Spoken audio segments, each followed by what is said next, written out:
There we go. A lot of my sermon material comes from listening to the radio as I travel because the car is stuck on Radio New Zealand. And one of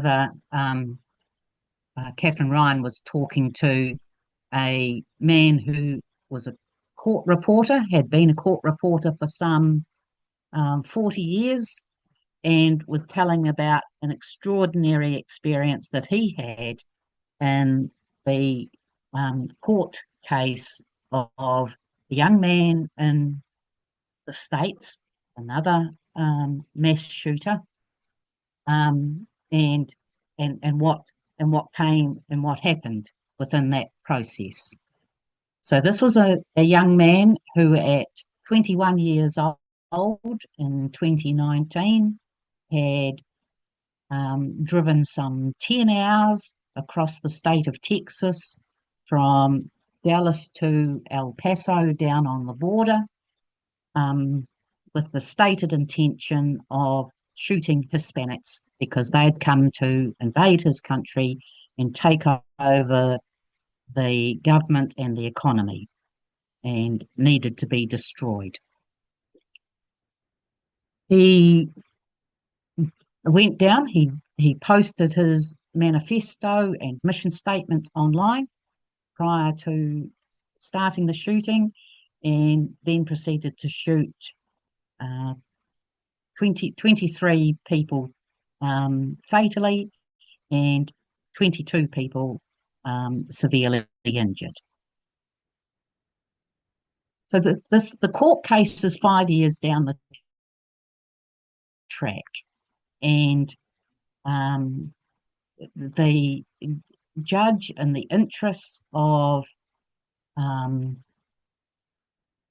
I suppose, assisting the victims and the families affected, took the death penalty off the table, and at which point the young man pleaded guilty, and so it came to court, and the um, rather than a full blown trial, it was in effect a sentencing, and the time when the uh, victims could present their victim statements and talk about the impact that this young man had had on their lives. There were 2 days. On the Monday, there was a variety um, of statements ranging from anger and let me and anger and sorrow to um, I don't want my girls growing up with hatred in their hearts because of you. The judge, and when it came, in the sentencing, um, his name was Sam Madrano, and the sentence was that he would spend the rest of his life behind bars. And what he said was, "You came to inflict terror, to take innocent lives, and to shatter a community that had done nothing stand for kindness, unity, and love. You slaughtered fathers, mothers, sons, and daughters. Now, as you begin the rest of your life locked away, remember this: your mission failed." And um, and one of the angry ones said to me, "You're you're just a copycat killer who wanted some attention." And we need to know in New Zealand that in his mission statement and in his um, online presence ahead of carrying out this crime, he referenced the Christchurch mosque shootings as an example to follow.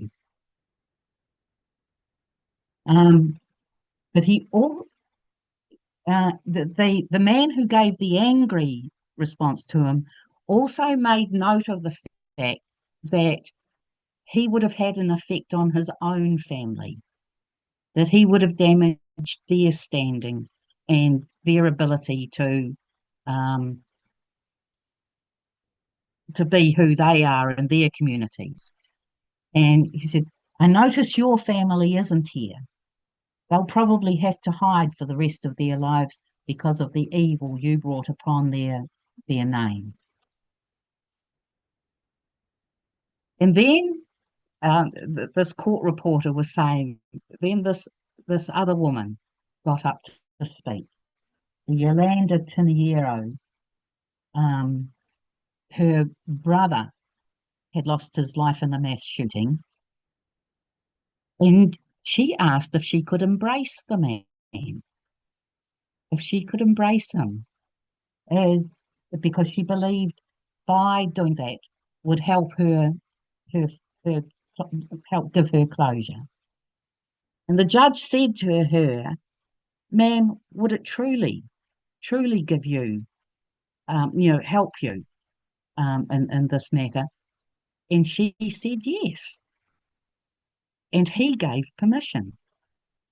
And the court reporter that was being interviewed at the time said he had never seen this before because usually there's a real distance kept and separation kept between victims and perpetrators.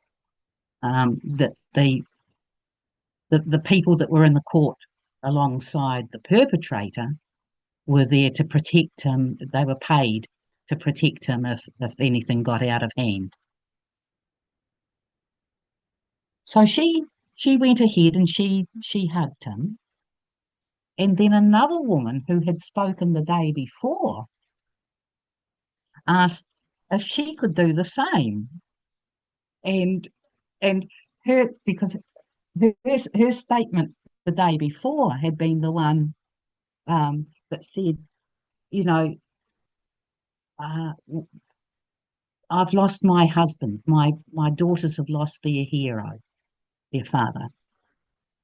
And they're not. He's not going to be there to go to their basketball games. He's not going to be there to give their hand away in marriage. And um, so she went and hugged this man as well. And it just, I don't know, the questions and things that it raised for me was, I'm not sure. I'm not sure that I would have that in me to either the or either the courage or the love um, to to to to do that. Um, and so essentially that's it. Dan.